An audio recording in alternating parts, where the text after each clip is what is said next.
Hey guys, welcome to the Daily Play with Joy Taylor. Thanks so much for joining me. Make sure that you hit subscribe and that you follow us on social at the Daily Play Joy Taylor. So let's get started with the NBA playoffs conference finals. The Knicks did what they were supposed to do in game two, beating the Cavs 109-93 to take a 2-0 lead in the Eastern Conference Finals. So the game was all about the Cavs letting go of the rope in game one, but game two was about the Knicks dominating and making great adjustments. Cleveland led by 3 points after the first quarter, but after that, it was all New York. They dared Josh Hart to shoot all game long, and he went off for 26 points, tying with Donovan Mitchell for the game high in scoring. And while Harden was better tonight, scoring 18 points, Cleveland does need a little bit more from him if they want to get back in the series. After the game, Brunson reflected on the grit of his backcourt partner, saying, "We've got to find ways to be effective. It's a long series, and they're going to make adjustments when we head to Cleveland. For us, it's about staying locked into the details." Josh was incredible tonight and taking what the defense gave him. And when we made the move, when we move like that, we ball like that. We're tough to beat, but the job isn't done. The job is not done. Correct. This is a great win for the Knicks. It's a win that I like to see from a championship run team. Not saying they're going to win the championship, but I do think throughout championship runs, there are always moments where players other than the main star step up and have their moments.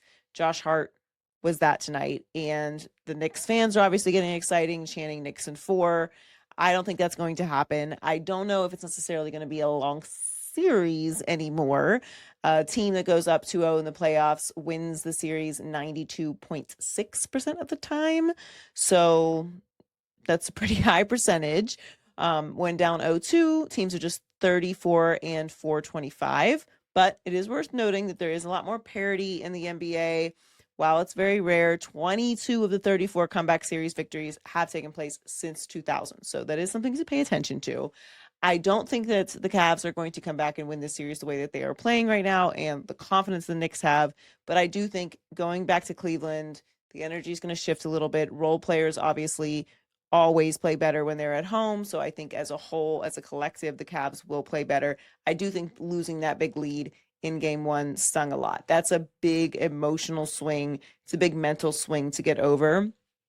So I don't know that they're going to come back and win this series after that, but I do think they can still make it tough. And if they step back into their physicality, if they have some role players step up, I think game 3 is going to be very, very interesting. And obviously is a must win at this point for the Cavs.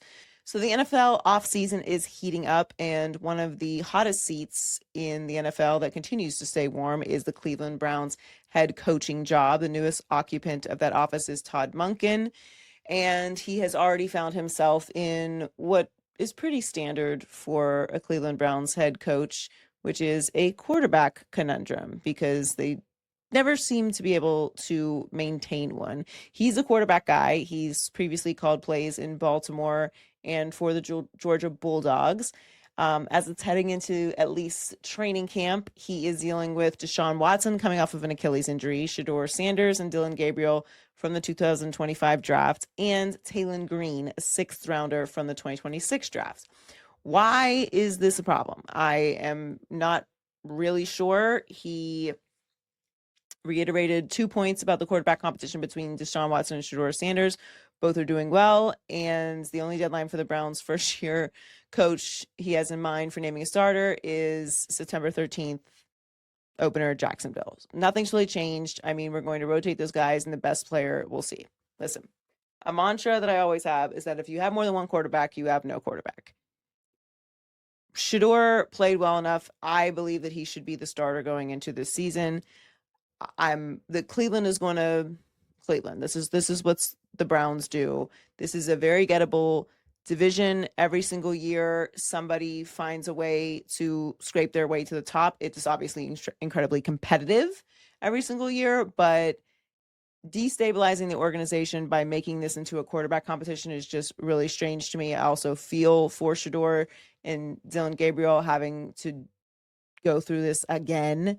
I don't know that anybody has played well enough to say you're the franchise guy, and obviously Deshaun Watson has earned a ton of money to not play football over the past couple years, having a fully guaranteed contract.